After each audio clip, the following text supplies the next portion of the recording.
Hello everyone, मेरा नाम है यासिर आज़म। आप मुझे देख रहे हैं मेरे channel Learn Science with Yasir Azam पे।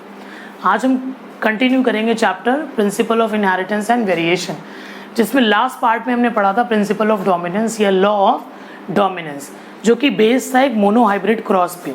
आज हम दूसरा लॉ पढ़ने जा रहे हैं मेंडल का, वो है लॉ ऑफ सेग्रीगेशन, जिसको कार्ल कॉरेंस ने फर्स्ट लॉ ऑफ मेंडल बोला था या फर्स्ट लॉ ऑफ सेग्रीगेशन बोला था। इसमें क्या था, लॉ ऑफ सेग्रीगेशन को फर्स्ट लॉ बोला था, ऐसे समझें। कार्ल कॉरेंस ने एक और लॉ था मेंडल का थर्ड लॉ, जिसको लॉ ऑफ इंडिपेंडेंट असॉर्टमेंट कहते हैं, उसको कार्ल कॉरेंस ने थर्ड लॉ बोला था। लेकिन अगर हम बात करेंगे कि किसके बेसिस पे लॉज दिए गए हैं, तो पहला लॉ जो मेंडल का था, लॉ ऑफ डोमिनेंस और लॉ ऑफ सेग्रीगेशन, ये दिया गया था मोनोहाइब्रिड क्रॉस पे। मोनोहाइब्रिड क्रॉस क्या था, जब हम एक कैरेक्टर को लेके हाइब्रिड बनाते हैं। एक कैरेक्टर बोले तो हमने लास्ट टाइम लिया था टॉल और डॉर्फ, एक कैरेक्टर उठाया था, टॉल और डॉर्फ, एक कैरेक्टर उठा के इन दोनों का क्रॉस कराया था, तो हमको मिला था कि होमोजाइगस कंडीशन में हो या हेट्रोजाइगस कंडीशन में हो, तो जो डोमिनेंट वाला ट्रेट है वो अपने आप को दिखाने में सक्षम होता है, और जो कि रेसेसिव ट्रेट है वो अपने आप को सिर्फ होमोजाइगस कंडीशन में ही दिखा सकता है। यही था लॉ ऑफ डोमिनेंस। सेग्रीगेशन में क्या कहने का मतलब है कि जब at the time of gamete formation, parent cell के अंदर जो at the time of gamete formation gamete separate हो जाते हैं, ठीक है, ये गैमीट्स बने, भाई 50% ही 50% ही नहीं बोलना चाहिए, 100% ही बना। भाई इसके जितने भी गैमीट्स बनेंगे सब कैपिटल टी, तो हम ये बोलेंगे 100% बने, ऐसा तो नहीं बोलेंगे 50% ये गैमीट बना 50% ये। हाँ, इस सिचुएशन में भी हम यही बोलेंगे। दोनों का जब हमने क्रॉस कराया था तो हमें मिला था कैपिटल टी स्मॉल टी। इस केस में 50% कैपिटल टी मिलेगा, 50% स्मॉल टी मिलेगा।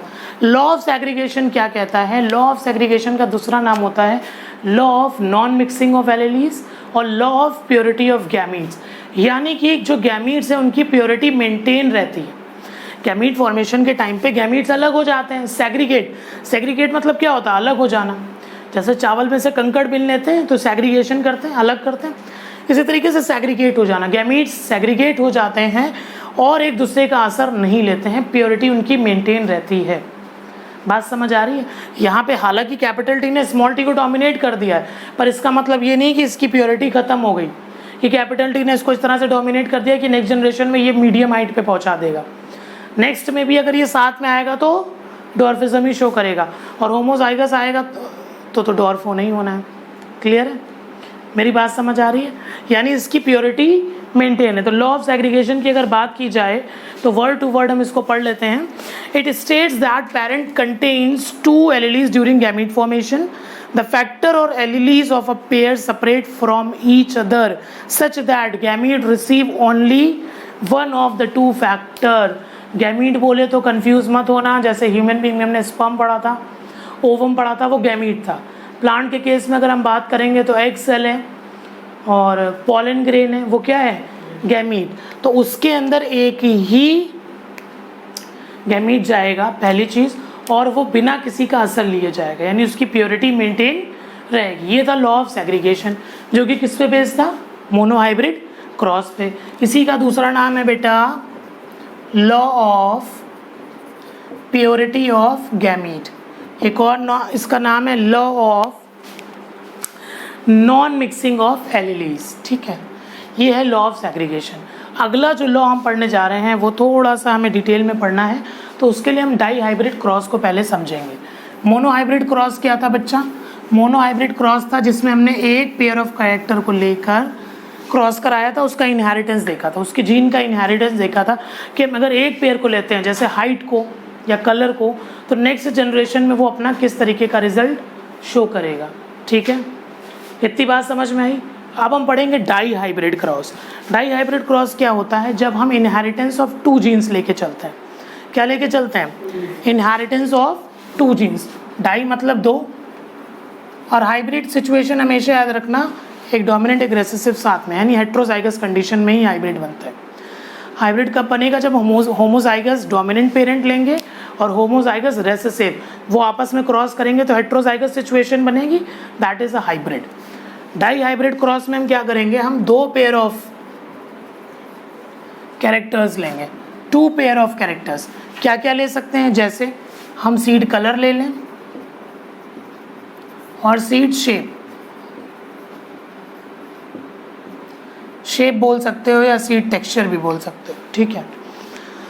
दो कैरेक्टर्स हमने लिए, तो पहले दोनों पे अलग अलग उसने मोनो हाइब्रिड क्रॉस कर रखे हैं। किसने? मेंडल ने देखा है जब हम सीड कलर पे कर रहे थे तो कॉन्ट्रास्टिंग कैरेक्टर्स हमारे क्या क्या थे? Round yellow wrinkled green. Seed colour क्या क्या थे हमारे?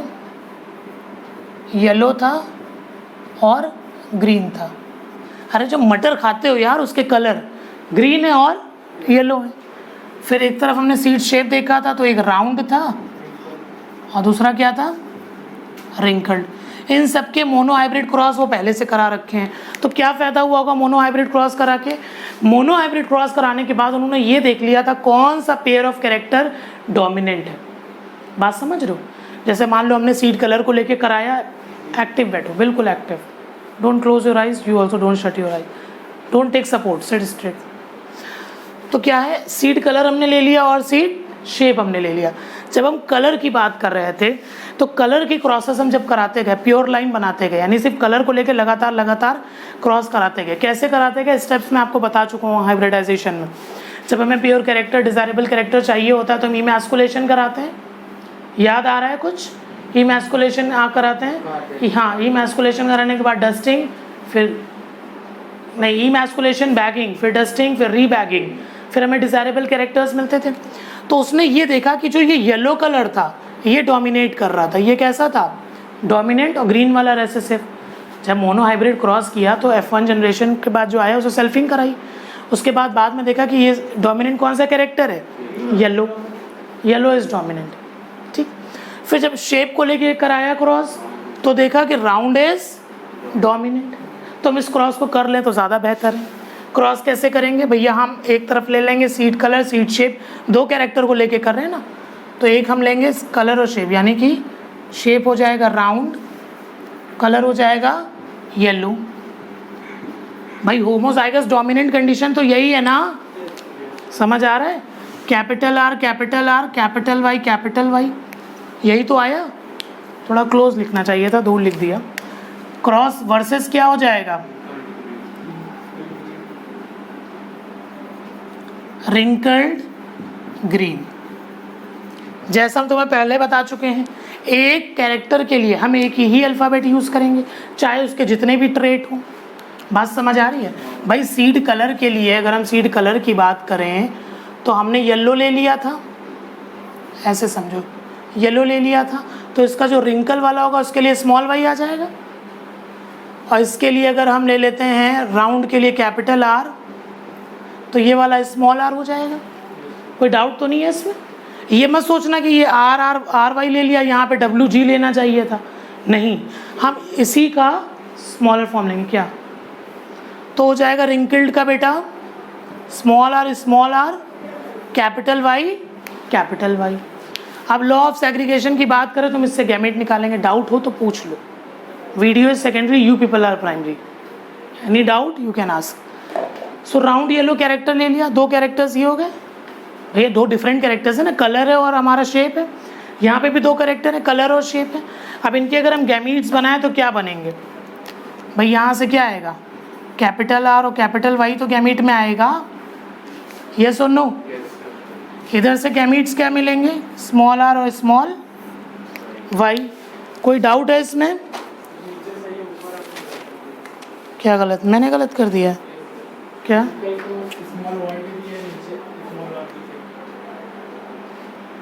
ये राउंड येलो,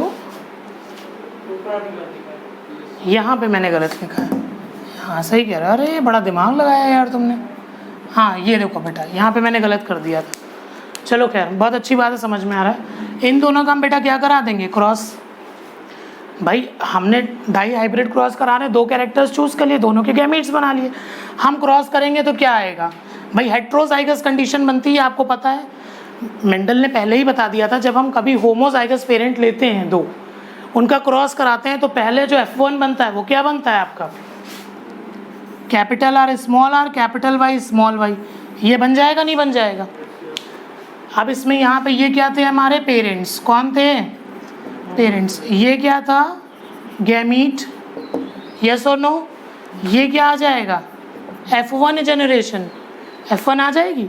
अब F1 की हम करा देंगे सेल्फिंग, क्या करा देंगे मेरे बच्चों सेल्फिंग, सेल्फिंग करा देंगे तो इसकी क्या प्रोबेबिलिटी, कितने गैमीट्स बनेंगे आगे चल के, ये गैमीट्स से F1 में मतलब पहले फ्यूजन से पहले हमारा हाइब्रिड तैयार है, इसकी हम सेल्फिंग कराएंगे तो कितने कॉम्बिनेशंस बन सकते हैं, मैंने आपको बताया था 1 2 3 4, पहले तो गैमीट्स बनाओगे तो आप क्या करेंगे 1 इंटू 3, 1 इंटू 4, 2 इंटू 3, 2 इंटू 4, ऐसे करके आप पहले गैमीट्स निकाल लें। तो आपके क्या क्या गैमीट्स आए 1 इंटू 3 कैपिटल आर और कैपिटल वाई, आया नहीं आया। दूसरा 1 into 4 capital R small y, clear है। तीसरा क्या आएगा 2 इंटू 3, तो भैया हम लिखते कैपिटल वाले को ही पहले हैं, लिखना चाहिए स्मॉल आर वाई लेकिन हम लिखेंगे capital Y small r, clear है। अगली सिचुएशन में क्या लिखेंगे स्मॉल आर स्मॉल वाई, ये तो बन गए गैमीट्स। हाँ, अब इन गैमीट्स से कितने हमारे टाइप्स ऑफ ऑफस्प्रिंग बनेंगे या फिर F2 जनरेशन बनेगी, इनकी भैया हम सेल्फिंग करा रहे हैं ना, यही तो करा रहे हैं, हाँ सेल्फिंग करा रहे हैं। तो इनकी गैमीट्स को पढ़ने के लिए हम चेकर बोर्ड या पनेट स्क्वायर जो था उसी का एक चेकर बोर्ड भी है वो हम पढ़ेंगे। Total 16 types of F2 generation में क्या बनेंगे ऑफस्प्रिंग, उसके लिए हम चेकर बोर्ड यूज़ करेंगे। गैमीट्स बने रहने देते हैं, इससे हमें आसानी हो जाएगी। अब भैया जो हम क्रॉस करा रहे थे, जब वर्ड क्रॉस आ रहा है तो ये मेल फीमेल में ही पॉसिबल है। तो जो दो कैरेक्टर थे हमने माना राउंड येलो मेल में था और रिंकल्ड ग्रीन किस में था फीमेल में। कैसे मेल फीमेल, ये तो तुम समझ गए ना, हमने शुरुआत में हाइब्रिडाइजेशन में मेल फीमेल बता दिया था कि भैया एक प्लांट के हमने जिसके एंथर्स निकाले वो फीमेल हो गया है और दूसरा वाला नेचुरली मेल हो गया है। हम चेकर बोर्ड बना लेते हैं।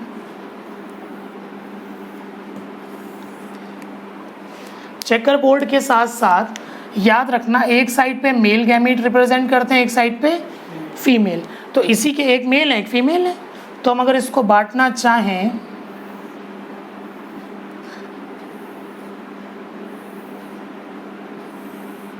तो कैसे बांट सकते हैं, एक तरफ हम लिखेंगे capital R capital Y, capital R small Y, capital Y small are small y, ये मेल गैमीट्स हो गए और यही क्या हो जाएंगे हमारे फीमेल गैमीट्स हो जाएंगे। बहुत आसान है, बहुत ही आसान, क्लियर है। अब भैया इनका क्रॉस करा दो, इनका इनसे एक लाइन पहले लेके चलो। जैसे मान लो हमने ये लाइन उठाई, क्लियर है, इसका क्रॉस करा दो सबसे, तो क्या क्या कॉम्बिनेशंस आएंगे, ये आएगा। इसका करेंगे तो क्या आएगा, बोलते रहो जल्दी जल्दी, क्या क्या आएगा। वेरी गुड,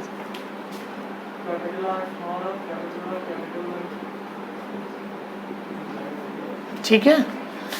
इसी तरीके से हम इसका कर लेते हैं capital R capital Y small Y, capital R capital Y small Y, capital R. देखो मैं बता चुका हूँ कैपिटल आर कैपिटल वाई क्या है डोमिनेंट। कहीं पे भी अगर एक भी, सब में अगर किसी में भी एक भी आर आ गया है तो naturally that will be round, छोटे आर की इज्जत खत्म। कैपिटल वाई एक भी आ गया है, दो है तो होगा ही येलो, एक भी आ गया तो क्या है येलो है। समझ आ रहा है दीपक। इसका क्रॉस कराएंगे कैपिटल आर और sorry capital R small y, yes okay. ये हो जाएगा capital R capital Y small Y, capital R capital Y small Y, capital R capital Y capital Y small r, ठीक है। बात समझ में आ रही है। ये वाला हो जाएगा capital R capital Y small Y, capital R small Y, फिर capital Y small are small R. ये आ गया हमारा पॉसिबल कॉम्बिनेशन, ठीक। कब डाई हाइब्रिड क्रॉस। अब इसका रेशियो हमें निकालना है। तो हम देख लें क्या क्या कॉम्बिनेशंस बने हैं। पहला कॉम्बिनेशन ये क्या है, राउंड येलो है भाई, राउंड येलो है ये। अब ये राउंड येलो जल्दी से काउंट कर लो, तो कितने राउंड येलो दिए हुए हैं, 1 2 3 4 5 6 7 8 9। कुछ गड़बड़ कर दिया है बेटा हमने, कुछ गलत किया है। देखो कहाँ पे गड़बड़ कर दी है। हाँ तो ये बढ़ जाएगा, ऐसे तो 9 आने चाहिए थे, कहीं पे कोई गड़बड़ हुई है। फिर से देखो, जल्दी देखो कहाँ पे गड़बड़ कर दी।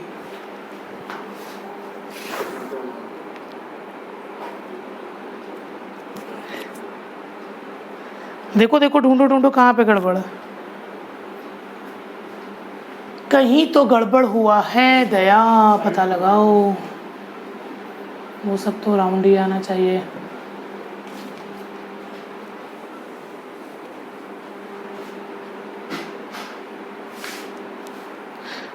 कुछ तो गड़बड़ है, ये गलत है, ये गलत है यार, ये स्मॉल आर है ना, ये गलत था। देखो ढूंढने से, जब आपको फॉर्मूला एक बार समझ में आ गया ना तो आसानी से हो जाए। अरे सारा क्रेडिट आप ही को जाता, आप ना होते तो क्या होता। तो ये काउंट करिए कितने हो गए, 1 2 3 4 5 6 7 8 9। राउंड येलो कितने हो गए, 9 हो गए। कोई डाउट। अगला हमारा क्या केस है, ये क्या हो जाएगा, राउंड, और स्मॉल वाई से हमने क्या रिप्रेजेंट किया था, रिंकल रिप्रेजेंट ग्रीन यूज किया था। तो ये क्या हो जाएंगे, राउंड ग्रीन। कितने हो जाएंगे ये राउंड ग्रीन, 1 2 और ये 3, ये हो गए 3, हो गया। अगला वाला देख लेते हैं, ध्यान दो पहले इधर। ये वाला हमारा क्या आ जाएगा, येलो, और ये क्या है, रिंकल्ड। तो हम ऐसे लिख सकते हैं, रिंकल्ड येलो। रिंकल्ड येलो कितने हैं, तीनों आ रहे हैं, देखो लाइन से लगे हुए हैं, 1 2 और ये 3 आ गया। और लास्ट वाला हमें क्या बचा, रिंकल्ड ग्रीन, 1 आ गया। आया कि नहीं आया, क्लियर है। इसमें तो किसी को डाउट नहीं है। रेशियो क्या आया निकल के बेटा, 9:3:3:1। ये डाई हाइब्रिड क्रॉस का रेशियो होता है। चलो आगे बात करते हैं, चलो बेटा आगे बात करते हैं। अब इस रेशियो को हम भैया थोड़ा सा स्टडी कर लें। तो इसके लिए हमें क्या करना पड़ेगा, कौन से 2 कैरेक्टर हमने लिए थे, सीड कलर लिया था और सीड शेप लिया था।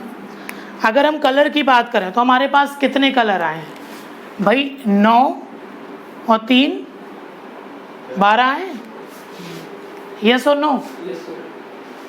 तो हम सीड कलर ऐसे ले सकते हैं, 9 + 2 9 + 3 = 12, यस और नो। अगला हमारा क्या आ रहा है, सीड शेप कितने आ रहे हैं,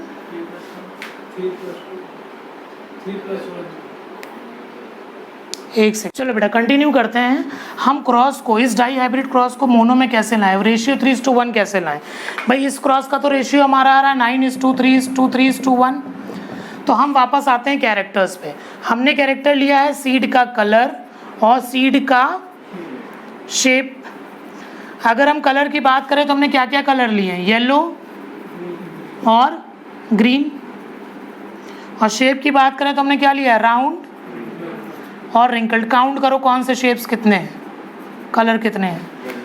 अगर हम येलो की बात करें तो टोटल हमारे पास 12 हैं भैया, 9 और 3 12 नहीं हुए। और अगर हम ग्रीन की बात करें तो 3 और 1 4 हैं।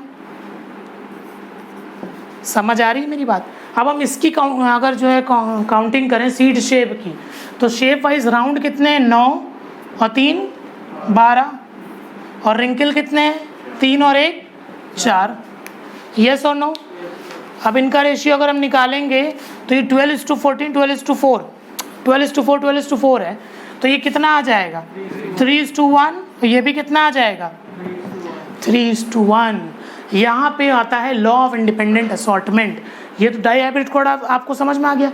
इसी डाई हाइब्रिड क्रॉस के रिजल्ट के बेस पे दिया जाता है लॉ ऑफ इंडिपेंडेंट असॉर्टमेंट, जिसमें बाबा मेंडल कहते हैं कि आप चाहे एक जीन के कैरेक्टर को ले रहे हैं, इनहेरिटेंस पढ़ रहे हैं, या 2 जीन्स का इनहेरिटेंस पढ़ रहे हैं, या 3 का भी पढ़ रहे हैं, जो फाइनल रेशियो आएगा वो आ रहा है 3:1।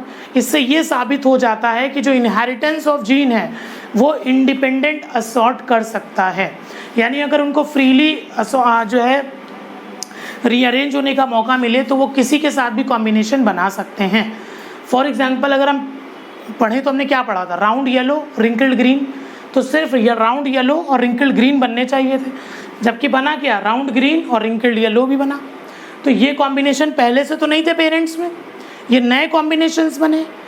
तो इसी वजह से हम थर्ड लॉ को कहते हैं, जिसको कार्ल कॉरन ने सेकंड लॉ ऑफ मेंडल कहा था या सेकंड लॉ बोला था। उसके अकॉर्डिंग क्या था, genes are independent to be assorted, to be rearranged. बात समझ आ गई?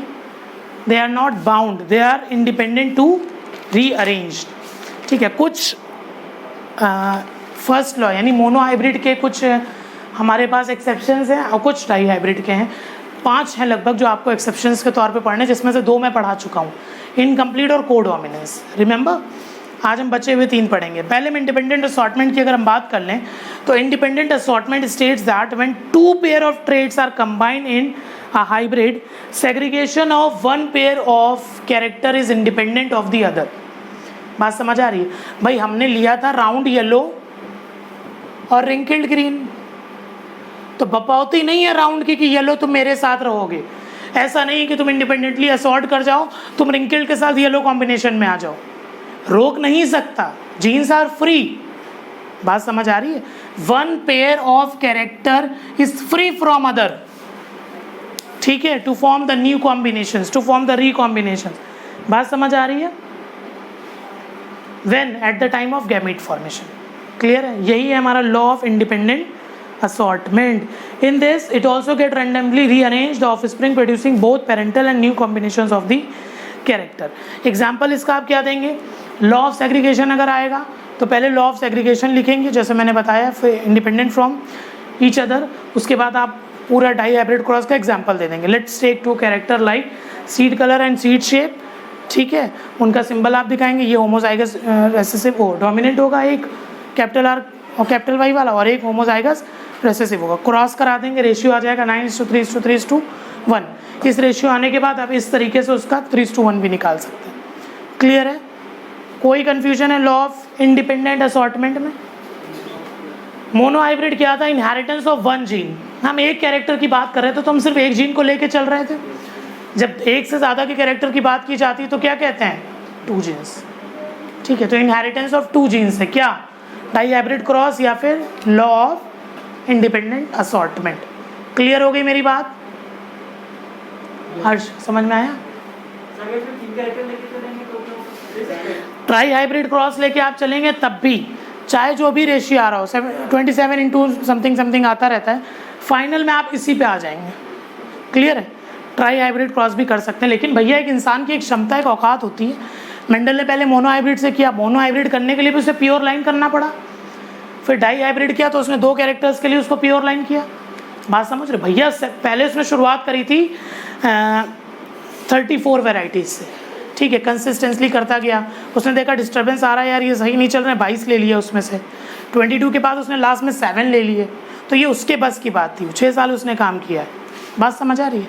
हमने मेंडल के तीनों लॉस पढ़े। हमने पहला लॉ पढ़ा लॉ ऑफ डोमिनेंस, दूसरा लॉ ऑफ सेग्रीगेशन, तीसरा था law of independent assortment. Karl Correns ने लॉ ऑफ सेग्रीगेशन को फर्स्ट लॉ बोला है मेंडल का, और लॉ ऑफ इंडिपेंडेंट असॉर्टमेंट को सेकेंड लॉ बोला है। कोई कन्फ्यूजन? चलो बेटा, अब हम कुछ अपवाद, कुछ एक्सेप्शंस की बात कर लेते हैं। एक्सेप्शंस क्या क्या हैं? एक्सेप्शंस बोले तो डेविएशन, डेविएशन बोले तो कि the laws, not the laws, the conditions which are not following the Mendel's law. वो क्या क्या थी? एक तो मैं आपको बता चुका हूँ, इनकम्प्लीट डोमिनेंस। मेंडल ने कहा था कि अगर हम कभी क्रॉस कराते हैं, हेट्रोजाइगस कंडीशन में जो डोमिनेंट है वही अपने आप को दिखाएगा और रेसेसिव छुपा रहेगा। वो नेक्स्ट जनरेशन जब सेल्फिंग करेंगे दोबारा होमोजाइगस बनेगा तब दिखा पाएगा, उससे पहले उसका कोई पौवा नहीं। इनकम्प्लीट डोमिनेंस में ये चीज़ फेल हो गई थी। हम एग्जाम्पल आपको लास्ट टाइम दे चुके हैं। एक और एग्जाम्पल है स्नैपड्रैगन का। स्नैपड्रैगन के फ्लावर हैं रेड और वाइट, उनका क्रॉस किया तो आना चाहिए था या तो रेड या तो वाइट, लेकिन आया क्या, पिंक। इससे ये पता चला कि दूसरा वाला भी अपने आप को एक्सप्रेस कर रहा है, या दूसरा वाला सपोर्ट नहीं कर रहा है कि भैया तुम डोमिनेंट हो जाओ पूरी तरह से। तो यहाँ पे मेंडल का लॉ क्या हो गया था, लबर गया था, फेल हो गया था। दूसरा था कोडोमिनेंस। कोडोमिनेंस हमने ब्लड ग्रुप का एग्जाम्पल दिया था। ये नहीं था कि एक ही डोमिनेंट हो। अगर किसी के पास 2 एंटीजन है ए और बी, तो दोनों के दोनों, मदर के पास ए है, फादर के पास बी है, तो बच्चे के पास ए भी आ सकता है, कोडोमिनेंस हो सकता है। क्लियर है। एक चीज़ होता है मल्टीपल एलीलीज। मल्टीपल एलीलीज क्या होते हैं बेटा? हाँ, जैसे मैंने आपको बताया था, हमारे क्रोमोसोम पे लोकस होता है। लोकस क्या होता है? वो पोजीशन जहाँ पे जीन प्रेजेंट हो। एक कॉमन जीन, एक कॉमन कैरेक्टर को कंट्रोल करने वाली जीन तो सेम लोकेट्स पे होगी। मान लो आई कलर को जो हमारा देख रही है वो इस क्रोमोसोम में भी यहाँ पे, इसमें भी यहाँ पे। स्किन कलर को देख रही है वो इसमें यहाँ पे, इसमें यहाँ पे, ठीक है। लेकिन इसके वेरिएंट बहुत हो सकते हैं, बात समझ रहे हो? आई कलर तो भैया तुम्हारा ब्लू, ब्लैक, ब्राउन, ग्रीन 4 हो जाएंगे। तो एलीलीज तो एक आदमी में 2 ही एलीलीज हो सकते हैं, या कभी कभी एक ही होगा। मान लो दोनों ब्लैक है, या एक ब्लू एक ब्लैक है। लेकिन दूसरे इंसान में, ये मोहन थे, एक करम थे, करमचंद्र में क्या था कि ब्लू ब्लैक की जगह क्या था, 2 अल्टरनेटिव फॉर्म्स थे, ग्रीन और ब्राउन।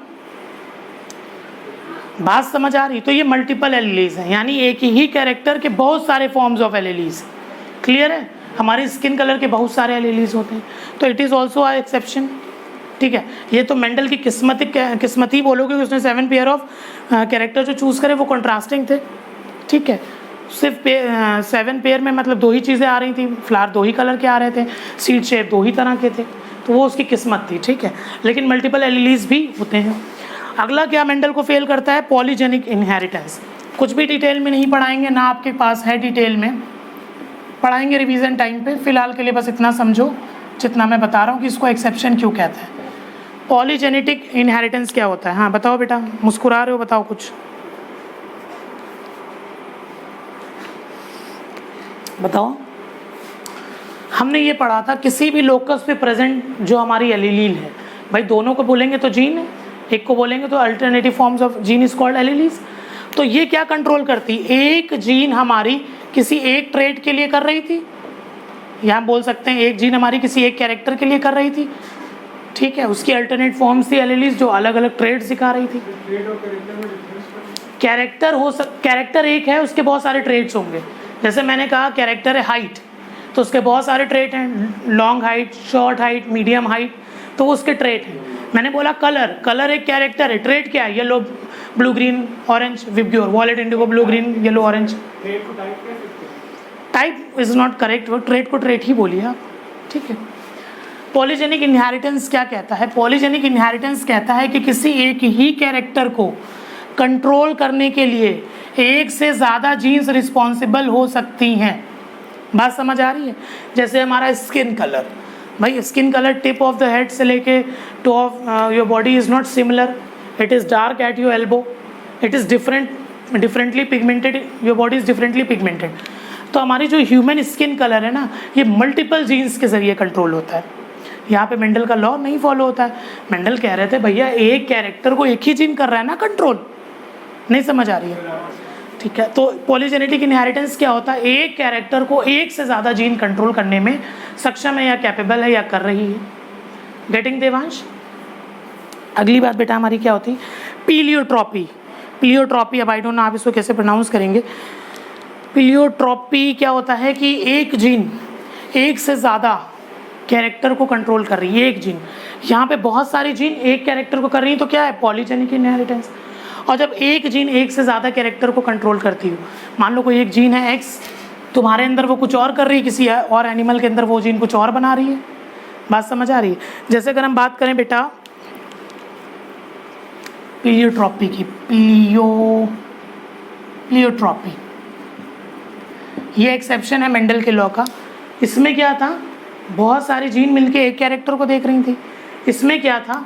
कोई एक जीन है वो बहुत सारे कैरेक्टर के लिए कोड कर रहा है। For example sickle cell anaemia, white eye drosophila और फेनिलकेटोनुरिया, ये सारी चीज़ें अलग अलग जगह पे अलग अलग इंडिविजुअल्स में हो रही, लेकिन किसी एक ही जीन से कंट्रोल हो रही है। ये क्या होता है? प्लियोट्रॉपी, जब एक जीन एक से ज़्यादा कैरेक्टर को कंट्रोल करती है, ठीक है। और जब बहुत सारी जीन्स एक ही कैरेक्टर पे फोकस करती हैं तो हमारा क्या होता है? Polygenic inheritance. कोई कन्फ्यूजन है इतनी सी बात में? इतनी सी बात है। और चीज़ें मेंडल के एक्सपेरिमेंट के टाइम पे मेंडल को ये चीज़ें नहीं पता थी कि लिंकेज क्या होता है, क्रॉसिंग ओवर क्या होता है, ठीक है, इसका क्या इम्पैक्ट पड़ता है। अगर एक ही क्रोमोसोम पे, भाई अभी तक जो हम कैरेक्टर्स पढ़ रहे हैं वो अलग अलग क्रोमोसोम पे प्रेजेंट है ना। भाई किसी ट्रेड की अगर हम बात करें आई कलर की, तो इस पे प्रेजेंट थे होमोलोगस।